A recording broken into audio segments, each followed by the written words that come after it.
फलटण तालुक्यातील विडणी या गावामध्ये आज दिनांक 27 फेब्रुवारी रोजी सकाळी 8 वाजण्याच्या सुमारास एक रानगावा आलेला आहे आणि याने विडणी येथील राजेश जाधव यांना जखमी केलेले आहे।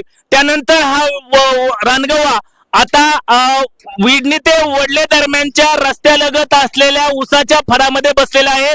या ठिकाणी वन विभागाचे अधिकारी दाखल झालेले आहेत। त्याचबरोबर विडणी ग्रामपंचायतचे लोकनिर्वाचित सरपंच सागरभाई अभंग, त्याचबरोबर पोलीस पाटील सौ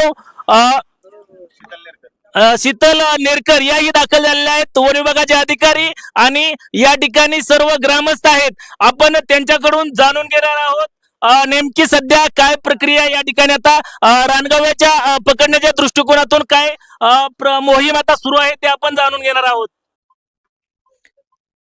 बातमी सकाळी कळता क्षणी आम्ही एक अर्ध्या तासात इथं दाखल झालेलो आहोत।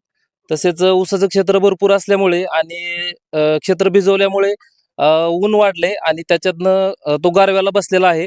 आम्ही थोडी फिरती केली सदर ठिकाणी, परंतु सध्या तर लोकेशन अजून मिळून येत नाही। पण त्याच्यामुळे ड्रोन कॅमेरे मागवलेले आहेत आणि पुढील योग्य ते उपाययोजना वन विभाग नक्कीच करेल। आज सकाळी 8 वाजता विडणी गावच्या हद्दीमध्ये पंढरपूर रोड या ठिकाणी हा रानगावा दिसला आणि या रानगावीने जाधव विडणीतीलच जे आहेत त्यांना जखमी केलेला आहे।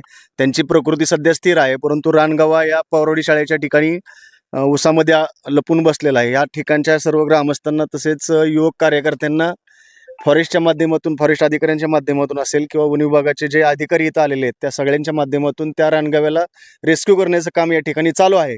परंतु जो युवक वर्ग आणि ज्येष्ठ नागरिक इथं थांबलेले आहेत त्यांना सर्वांना या माध्यमातून विनंती आहे की जोपर्यंत तो रानगावा रेस्क्यू या ठिकाणून करण्यात येत नाही तोपर्यंत आपण ही जागा मोकळी करून या ठिकाणी त्यांना सहकार्य करायचं आहे। एक व्यक्ती जखमी झालाय सरपंच तुमच्या गावातील, प्रशासनाकडे काय मागणी आहे तुमची? जो व्यक्ती जखमी झालेला आहे त्या व्यक्तीची प्रकृती चिंताजनक, ज्यावेळेस इथून बारामतीला नेत होते त्यावेळेस चिंताजनक होती, परंतु आता ती व्यक्ती व्यवस्थित आहे। महाराष्ट्र शासनाला एवढीच विनंती असेल की त्या व्यक्तीचा जो काही मेडिकल खर्च असेल तो खर्च, त्याचबरोबर या ठिकाणी झालेले शेतीची जी नासधूस असेल त्या सर्व पिकांची नुकसान भरपाई शासनाच्या वतीनं करण्यात यावी आणि या रानगाव्याचा तसेच या ठिकाणी पाठीमागच्या काळामध्ये बिबट्या देखील या ठिकाणी बघण्यात आला होता, या सर्व प्राण्यांची व्यवस्था शासनाने करावी एवढीच विनंती।